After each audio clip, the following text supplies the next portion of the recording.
Hey, this is Rush. So in this video, we're going to continue setting up our store.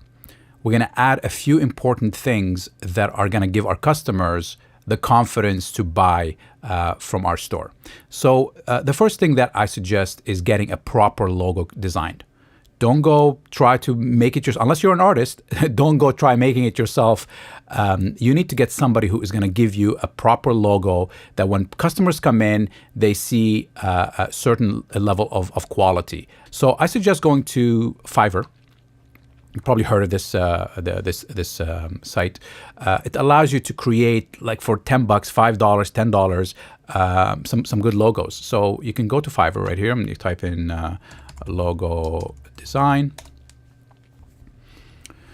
and you can see here already some logos. Let's click on here and go by selling. And you can see here some different logo designs. This person will design your logo for $7, starting at $7. There's different prices, but I mean, I wouldn't go crazy spending a lot of money at this point. You can always come back and either redesign your logo or let's go for example for this guy right here. They'll design your logo for $7. They'll give you some initial concepts. So what I suggest is, if you like the designer, you can either do two things. You can either go and say, hey, I really like your work. Can you design something that looks like this alpha group design that you created? Or you can send them. Once you engage them to create a logo for you, they'll ask you some questions. I would send them some design ideas, either logos that you like, or like I said, something that they've designed. It's very important to give them some direction, because otherwise they just don't know what you're looking for. If you have a particular idea in mind, or maybe if you have a niche, you're planning on doing a bit more pet stuff or whatever, then you can say, hey, I'm in the pet niche and I would like a logo that looks like this. But if you have a general store, you can say, hey, the name of my store is Trending Ideas, or whatever the name of your store is. Create a logo that has this concept in mind, and here are some logos that I like, or here are some logos that you have created that I like. It's very important to give them some direction. Otherwise, you're going to be wasting a lot of time going back and forth with them providing you things that you're not interested in. So this is a really good way to get a logo designed for very, very cheap price and start to make your store look professional. Now, the next thing that we need after designing a logo, you need an actual business email. Don't try to go there and say, give people a Gmail account for your support. It's important to have an actual business email with the name of your store. So let's say the name of your store is trendingideas.com. Then you need to have an info@trendingideas.com or contact@trendingideas.com. Any of those kind of emails is very important. So you can you can find free alternatives to creating a business email. You can go to something like zoho.com. Here you can click on mail, click sign up. You can create a business email with the name of your business. They'll give you, I think, 4 or 5 emails for free. So you're able to create an actual business email with the name of your business. That way, your customer support, when you start to communicate with your customers, it's coming from your actual business name. It's very important.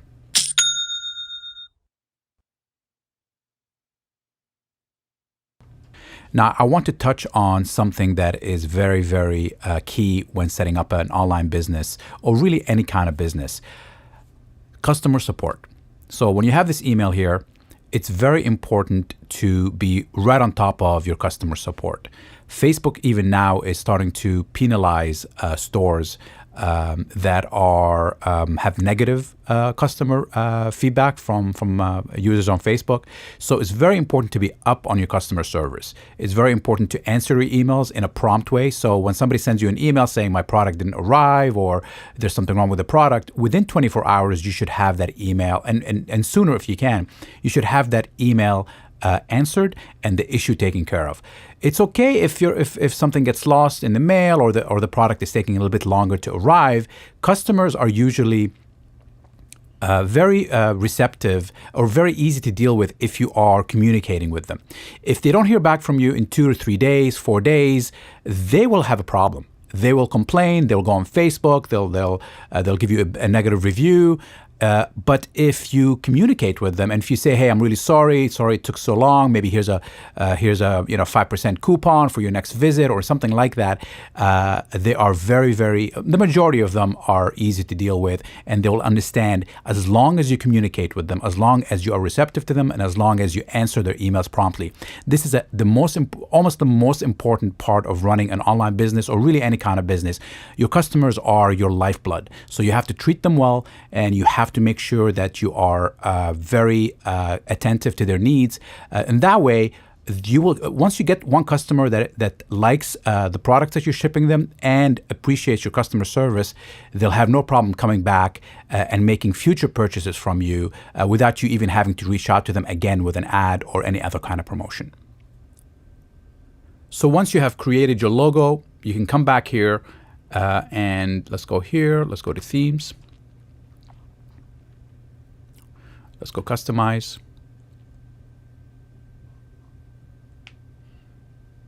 Let's go to header. And where it says logo, you click on select image and you click upload. So I just grabbed just the logo from Google here. And it goes in there, click select on it. And you can change the size of the logo here if you want to make it a little bit bigger. And we'll click save. And as you can see here in this preview, our logo is already there and we have the rest of our store set up. So let's add a couple of more important pieces here to the store before we move on to adding products. So let us go to preferences here. And as you can see here, it says online store is passwords protected, disable password. This is where you will ultimately go to enable your store. Once we've fully set it up and once we have it ready, we'll click on this button right here to disable the password so people can start to visit your store. But we can add here the Facebook pixel, which is basically, which we'll discuss later, what the importance of the Facebook pixel and how to get the Facebook pixel and what it's for. But basically, a Facebook pixel is a way that Facebook uses to track the customers that arrive on your store, as well as that's how Facebook is going to know when somebody makes a purchase on your store and collect that information for you, so you can then use that while running your ads. But you can see here is your password protection. This is actually where you can find what the password is, just in case you want to check it out at a friend's house or whatever. As you're setting it up, you can enter the store using this particular password here. It'll be a different password for everybody. So now let's move on to setting up this final piece here of this business setup. Let's click on settings and let us set up our payment providers. Now, this is where you specify the different payment options that your customers are going to have. You need to, by minimum, provide a PayPal option for your customers. PayPal has really taken off over the last few years, and adoption rate has really grown. Where before PayPal was lagging behind credit card as a payment option, and now it's really become almost the leading payment option as people got more used to paying online. So, but you still have to provide credit cards, I believe, because not everybody has a PayPal account. So it's really easy to provide PayPal payments through Shopify. They have their own basically credit card processing system. So all you have to do is click on this app provider right here and click on Shopify payments. If you have a specific third-party credit card provider already that you work with, you can specify here. But for pretty much everybody, you can just specify Shopify payments. Let it load here. Okay, so what they're asking about is, let's see here. Okay, we forgot to enter our phone number. So let's quickly go enter our phone number here in account. Click on settings, go to general, right here.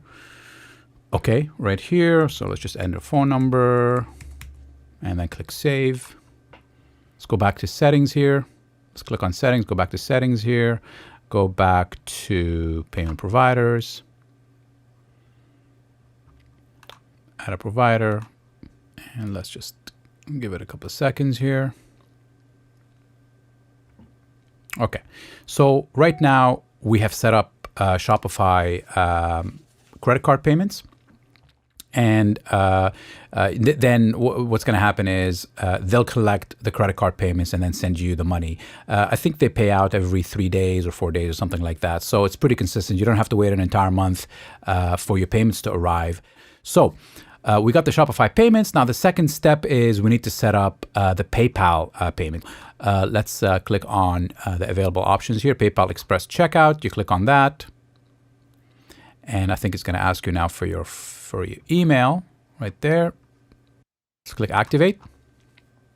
And what's going to ask you basically here is to enter your email address, and it will sign you up, and then it will allow you to use your PayPal to receive payments on your store. So now we've set up some of the important pieces of the store. Then in the next section, we're going to now talk about adding products as well as setting up some collections and finishing off the rest of the store.